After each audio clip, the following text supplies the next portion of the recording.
নমস্কার বন্ধুরা, রাজরাজেশ্বরী রানী ভবানী আজকের পর্বে দেখা যায় সত্য বলছে নিশ্চয় কোনো বিপদ হয়েছিল। ভবানী তখন বলছে সব বিপদ মা তারার আশীর্বাদে কেটে গেছে, আমরা বরং এখন মহলে ফিরে যাই। রামকান্ত তখন ভবানীকে বলছে গতকাল রাতের ঘটনা যে একটা নিছকই দুর্ঘটনা, তা আমাদের খুঁজে বার করতে হবে। দেওয়ান মশাই, আপনার এই গুপ্তচর চরণ দাস, তার খবর কতখানি পাকা? দেওয়ান মশাই তখন বলছে আজ অবধি তো কোনো ভুল খবর দেয়নি। কেন? রামকান্ত তখন বলছে সেক্ষেত্রে আমরা সোজা পাইকদের নিয়ে নলহাটি পৌঁছাবো, ভিন রাজ্যের দস্যুদের ডেরায় ঢুকে তাদের স্থানান্তরিত হতে বলবো। দেওয়ান মশাই তখন বলছে সেক্ষেত্রে তো সম্মুখ সময়ের পরিস্থিতি। রামকান্ত বলছে হলে হবে দেওয়ান মশাই, আমাদের জমিদারি মাটিতে দস্যুরা ঘাঁটি গাড়তে পারবে না। ভবানী তখন বলছে একদম ঠিক, আর আমাদের প্রজাদের খাদ্য আর লুট করা যাবে না। মানুষ না খেতে পেয়ে মরবে আর তার কারণ হবে দস্যুরা, এ মেনে নেওয়া যায় না। তখন রামকান্ত বলছে একদম ঠিক রাজরানী, তবে আমাদের একটু সাবধানে আটঘাট বেঁধেই নামতে হবে। সত্য তখন বলছে আপাতত ফিরে চলো, মহলে আর এক কাণ্ড হতে চলেছে। ভবানী বলছে মহলে কেন, কি হয়েছে? ভবানী তখন বলছে আমরা সারা রাত ফিরিনি, তাই জন্য পিসি ঠাম্মা নিশ্চয়ই খুব মনক্ষুণ্ণ, রেগে আছে নিশ্চয়ই।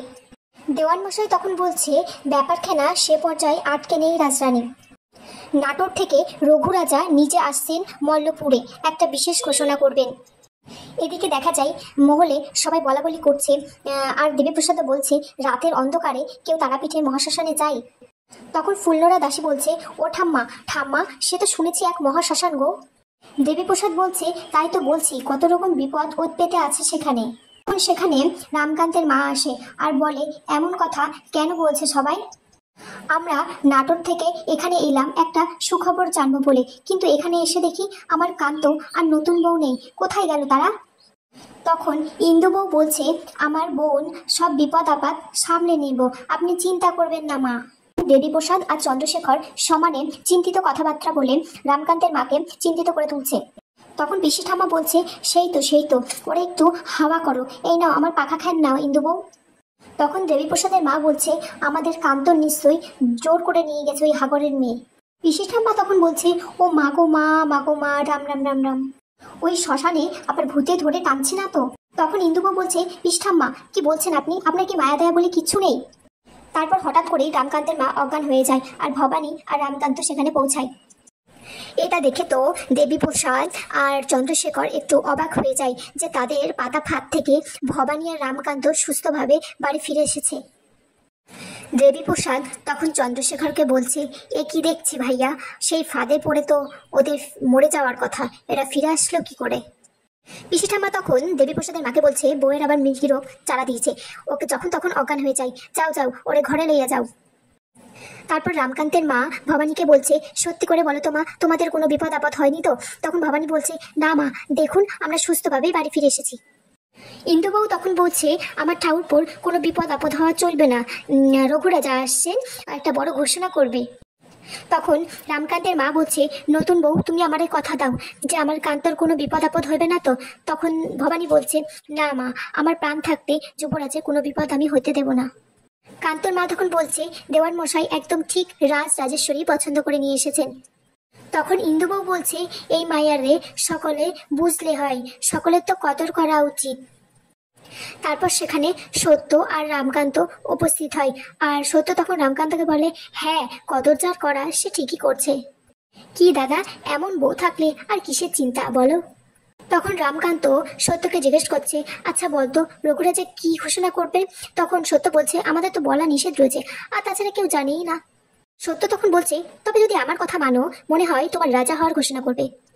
সত্য তখন বলছে শোনো, তোমার এখন অনেক সাবধানে থাকতে হবে, হবু রাজার কিন্তু শত্রুর অভাব হয় না।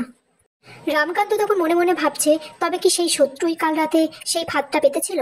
তারপর ভবানী রামকান্তের জন্য খাবার আনে আর বলে যুবরাজ এবার বসুন, খেয়ে নিন, কিছু মুখে দিন। এটা বলার পর রামকান্ত ভবানীর দিকে এক দৃষ্টিতে অনেকক্ষণ চেয়ে থাকে। ভবানী তখন বলে কি দেখছেন যুবরাজ এমন করে, মুখে কিছু দিন এবার। রামকান্ত তখন ভবানীকে বলে তুমি কিছু খেয়েছো? ভবানী তখন বলছে দয়া করে এখানে আর একসঙ্গে খেতে বলবেন না, গুরুজনরা সব আছে। তারপর সত্য আর ইন্দু বউ সেখানে আসে। আর সত্য মস্করা করে বলে, কান্ত দাদা তুমি তো এখন আইবুড়ো না যে যখন তখন তোমার ঘরে আর আসা যায় না বলো। তখন রামকান্ত বলে, ভবানীকে আর ইন্দু বউকে তোমরা দুজন মিলে ওর কানটা একটু মুলে দাও না। কাজের সময় তো কোথাও খুঁজে পাওয়া যায় না, বাজে কথা বলার সময় ঠিক চলে আসে। ইন্দু বউ তখন রামকান্তকে বলে, বাজে কথা তুমি কেন কও টাউরপো, তুমি বউ না খাইলে খাইতে পাচ্ছ না। এত সাংঘাতিক লক্ষণ, গুরু গম্ভীর ব্যাপার। এইসব শুনে ভবানী লজ্জায় তখন সেখান থেকে উঠে যায়। সত্য তখন রামকান্তকে বলছে, ও দাদা বলো না আমার ভাগে কি আছে। তখন রামকান্ত উঠে গিয়ে বলে, এক দণ্ড সময় দে আমার, তোর ভাগে, বলে সে তরোয়ালটা নিয়ে আসে আর বলে, তোর ভাগে এটা আছে। ভবানী তখন বলে, ছি ছি ছি ছি, আমাকে লজ্জায় ফেললো, আর যুবরাজও তেমন হয়েছে, আমার খোঁজ নিতে হবে। তারপর ভবানী দেখে একজন লোক 3 জোড়া জুতো নিয়ে ভিতরে যাচ্ছে, আর তাতে কাদা মাখা। ভবানী তখন বলছে, এক জোড়া জুতো তো যুবরাজের, আমি তো চিনি, আর বাকি 2 জোড়া কাদের গো। তখন লোকটি বলছে, জামাইবাবু আর ছোট কুমারের জুতো। ভবানী তখন বলছে, কাল রাতে ওনারা বেরিয়েছিলেন বুঝি।